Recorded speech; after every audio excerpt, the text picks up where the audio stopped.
will happen. We can't connect with our loved ones, but we know there is massive killing happening. I haven't received a single text to know if our family is alive or not, says this woman. We get to see the maple trees, maple sugar and the maple leaves. We get the biggest wheat fields growing tall. In Canada, where we see the reversing falls. In Canada, we get to see them all.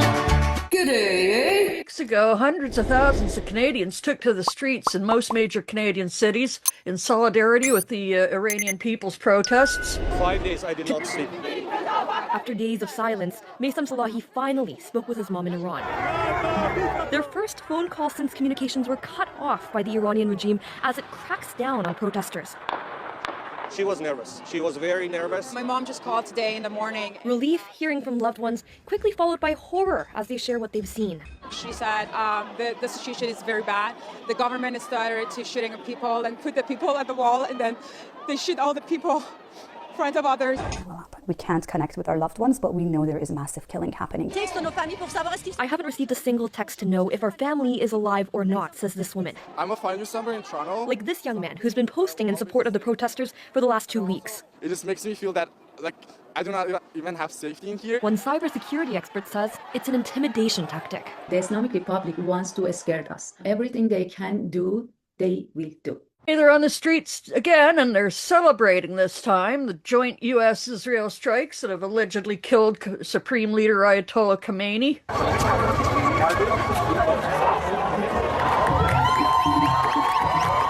The Iranian community in the GTA taking again to the streets, celebrating Saturday afternoon as news spread the United States and Israel had launched military operations in Iran. This is the latest in a series of demonstrations over the last 2 months calling for a regime change. At least tens of thousands getting started at Yonge at 16th before making their way up Yonge about 2 kilometers, turning at the intersection right behind me and coming up this way before finally finishing right here. There were also some anti-war protesters out there, and while they don't support the Khamenei regime, they also don't agree that Israel or the U.S. should be deciding the next leader. I think it's horrible. I think the U.S. is trying to, along with Israel, is trying to manufacture consent for a war against Iran, just like they did for a war against Iraq. And this is all because to let Israel continue its genocide of the Palestinian people. My families are there, my relatives are there, my friends are there. I don't want them to die. I don't want anyone to die. No one in the world. War has to stop. And I expect the United States of America, instead of arming people, arming nations to fight each other, to use its influence to stop wars, not encouraging the war. It's like he wants to end the world. I don't understand. It's this stupid-ass proxy war that he wants to win. At what cost? What's the end goal here? We all know what it is. Can you be honest about it at least? War is really all about oil. Mostly. Well, there's nothing preemptive about the U.S.-Israeli strikes, and there's certainly nothing or no legitimate self-defense claim. International law expert Alonso Germendi explains that preemptive strikes are meant to eliminate imminent threats from the Iranian regime and prevent Iran from getting a nuclear weapon. That's how the U.S. and Israel are attempting to justify their war on Iran, and if you're only reading Western media, you may take that as fact. But the reality is there's nothing preemptive about these strikes, and there's certainly no legitimate self-defense claim. International law is clear. Trump's war on Iran is illegal. Here's why. Under the UN Charter, states are prohibited from using unilateral force except in 2 cases. 1, when authorized by the UN Security Council, or 2, in self-defense. The US and Israel did not go to the UN security ahead of Saturday's strikes. On Saturday, that leaves self-defense as the only possible justification under international law. That justification in this case, however, falls short when considering the facts. As for Prime Minister Carney, in a statement from Mumbai, where he's leading a trade delegation, he urged Canadians to shelter in place and gave his support for the U.S. strikes in Iran to prevent them from obtaining or developing nuclear weapons. He also cited their human rights abuses and continued aggression that threatens peace and security. And although he was informed in advance of the strikes, Carney said Canada is not participating militarily and that the federal government was no party to the military build-up or plan. The Canadian government is closely following Iran-related hostilities throughout the Middle East and urges all Canadians in Iran to shelter in place. Canadians in the wider region should follow local advice and take all necessary precautions. Canada's position remains clear. The Islamic Republic of Iran is the principal source of instability and terror throughout the Middle East, has one of the world's worst human rights records, and must never be allowed to obtain or develop nuclear weapons. Canada and our international partners have consistently called upon the Iranian regime to end its nuclear program, including at the 2025 G7 Leaders Summit in Kananaskis, and with the United Nations reimposition of sanctions in September.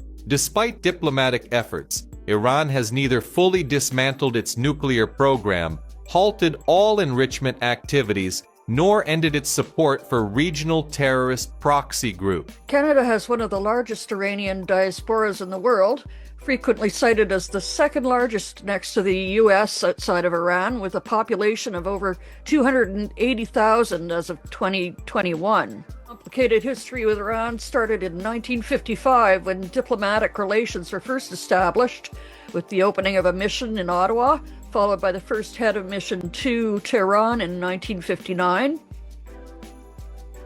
And then in 1979, during the Islamic Revolution, Canadian Ambassador Ken Taylor helped shelter 6 staff of the U.S. Embassy over 79 days. Taylor, with help from the CIA, planned to have the 6 leave Iran using a cover story that they were in Iran to film a movie. In 1980, the 6 Americans left Iran using fake Canadian passports. Taylor left the country as well, closing the Canadian embassy. This came to be known as the Canadian Caper, and actually did become a film, a Hollywood film in 2012, Argo, which was criticized for vastly understating Canada's role in the rescue. In 1988, Canada sent a large team of military observers as part of a United Nations mission to oversee the ceasefire between Iran and the neighboring Iraq. The Canadian embassy reopened, but a new ambassador was not named until 1990. And then in 2010, Canada was vocal about Iran's suspected nuclear program and their non-compliance with the United Nations Security Council resolutions to cooperate with the International Atomic Energy Agency and suspend its uranium enrichment activities. Canada implemented a series of sanctions under the Special Economic Measures Act, CEMA. Under the CEMA, property in Canada owned by the Iranian government could be seized or frozen. Additionally, the Canadian government reserved the right to restrict exports and impose restrictions on aircrafts originating from Iran. Canada imposed further financial restrictions under CEMA in 2011. In 2012, Canada once again closed its embassy and expelled Iranian diplomats in Canada over Iran's continued non-compliance with the nuclear program. And the Harper Conservatives listed Iran as a state supporter of terrorism and the Revolutionary Guard as a terrorist entity. Canada's Foreign Minister, John Baird, stated, "Canada views the government of Iran as the most significant threat to global peace and security in the world today." In 2015, Canada was a lead sponsor of a UN resolution condemning human rights violations in Iran. But the following year, the Trudeau Liberals announced their willingness to re-engage directly with Iran and possibly restore diplomatic ties. Then 5 years later, in January of 2020, an American drone strike killed Soleimani, resulting in retaliatory Iranian missile strikes on 2 American military bases. Within 5 days, a base near the city of Erbil was struck, which was used for special forces troops working with Iraqi forces in northern Iraq.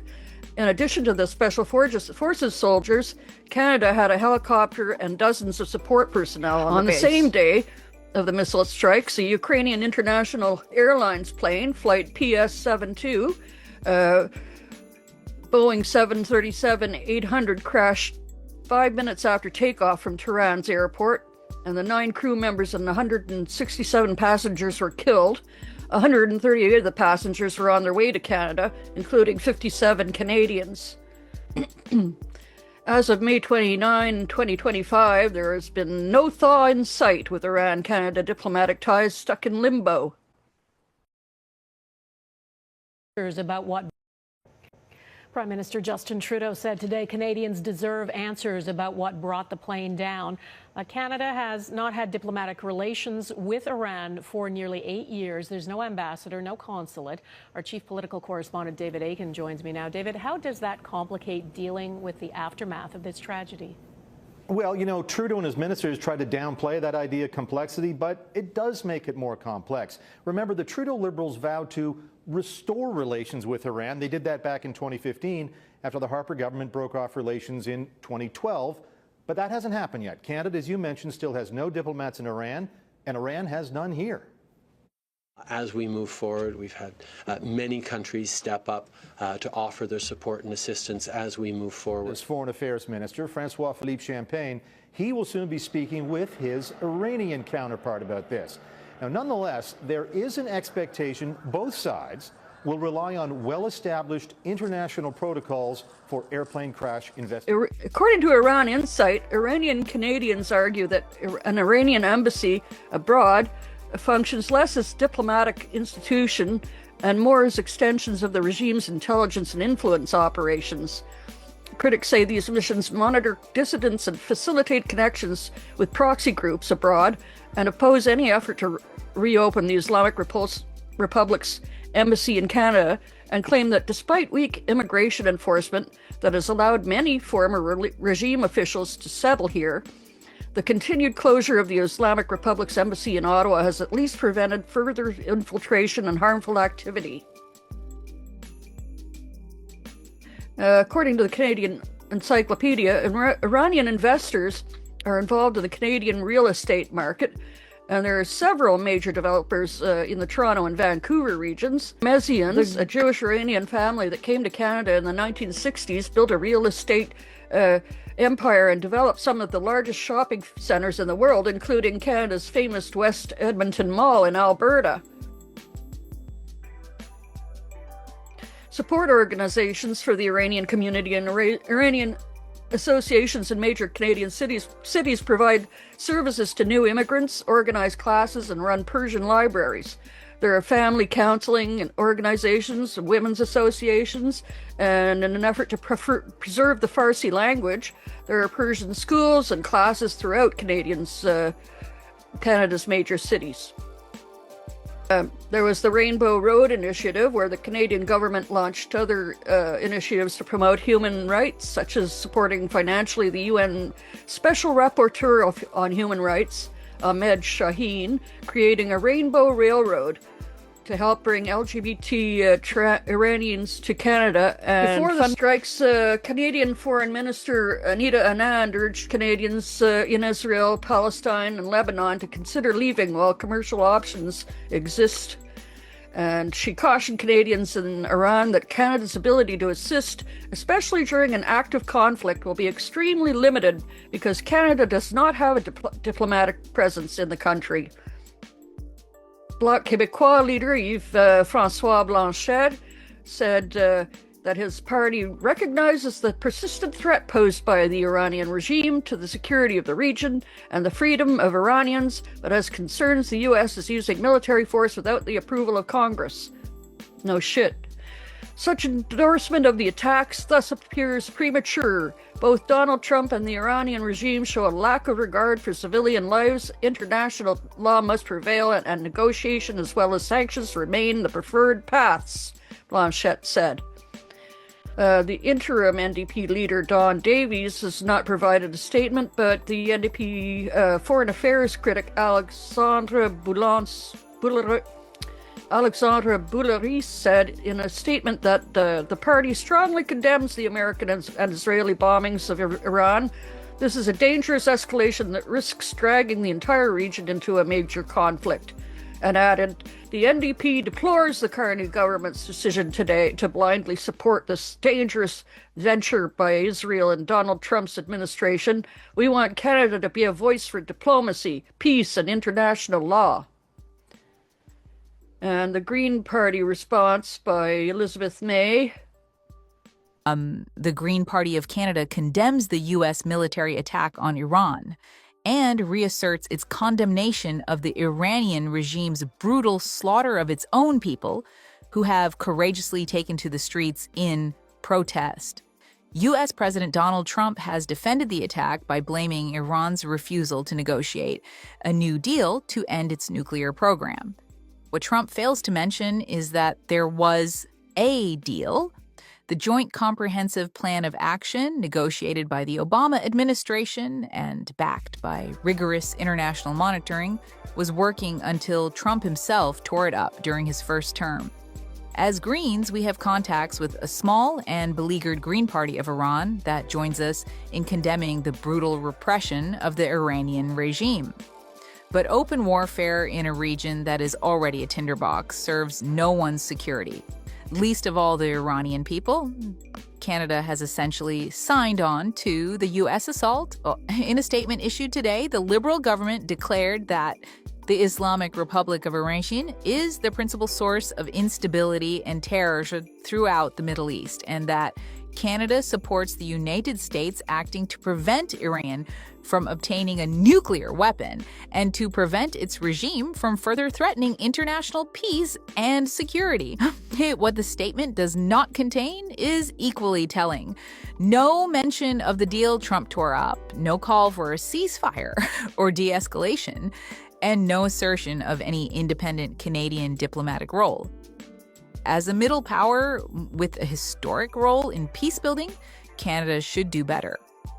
We urge the Canadian government to speak truth to power, to state our commitment to achieving peace and disarmament, and to the protection of human rights and innocent lives in Iran.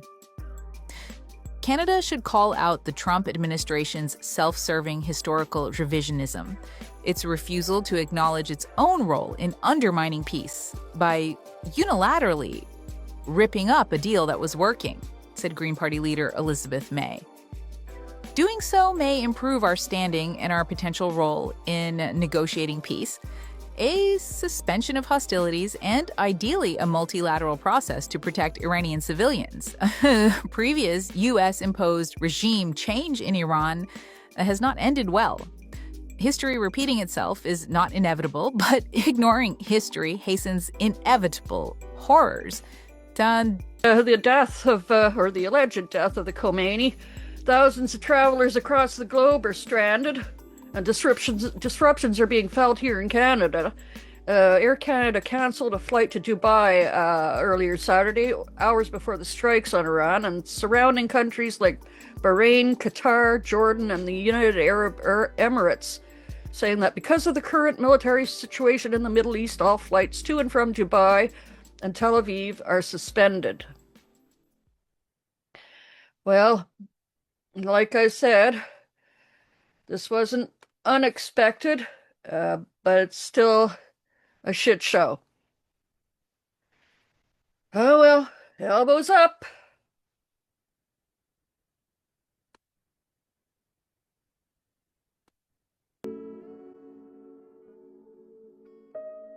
برای توی کوچه رقصیدن، برای ترسیدن به وقت بوسیدن، برای خواهرم، خواهرت، خواهرامون، برای تغییر مغزها که پوسیدن، برای شرمندگی، برای بیپولی، برای حسرت یک زندگی معمولی، برای کودک زباله‌گرد و آرزوهاش، برای این اقتصاد دستوری، برای این هوای آلوده، برای ولیعصر و درختای فرسوده، برای پیروز و احتمال انقراضش، برای سگهای بیگناه ممنوعه، برای گریه های بیوقفه، برای تصویر تکرار این لحظه، برای چهره ای که میخنده، برای دانش آموزا، برای آینده، برای این بهشت اجباری، برای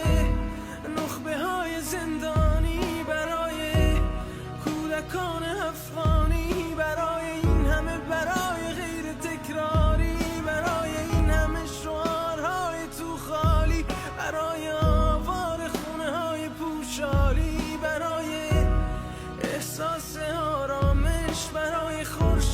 پس از شبای طولانی برای قرصای حساب و بیخواب. Hey, yeah, you.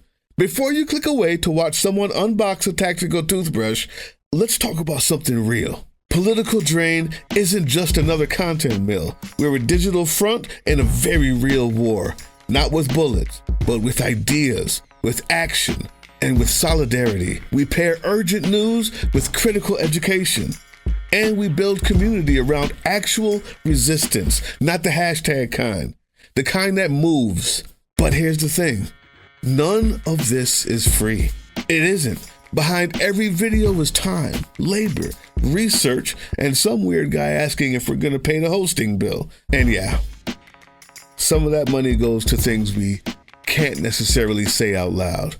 If you know, you know. Let's just say our special ops aren't Call of Duty LARPers. They're people making real moves to protect, uplift, and organize. You're not just funding a channel. You're funding a resistance network in a world where capital still calls the shots. Unfortunately, in a system built on artificial scarcity, even mutual aid has a price tag. And if we want to grow, if we want to win, we need your help. We need your help. So if you've got even a few bucks to spare, toss it our way. It's not for ads, it's not for merch drops, but for people making moves in the shadows so others can do it in the light. It's just us and you. So fund the mission, fund the fight, fund the future, because nobody's coming to save us. We save each other. That's how this works.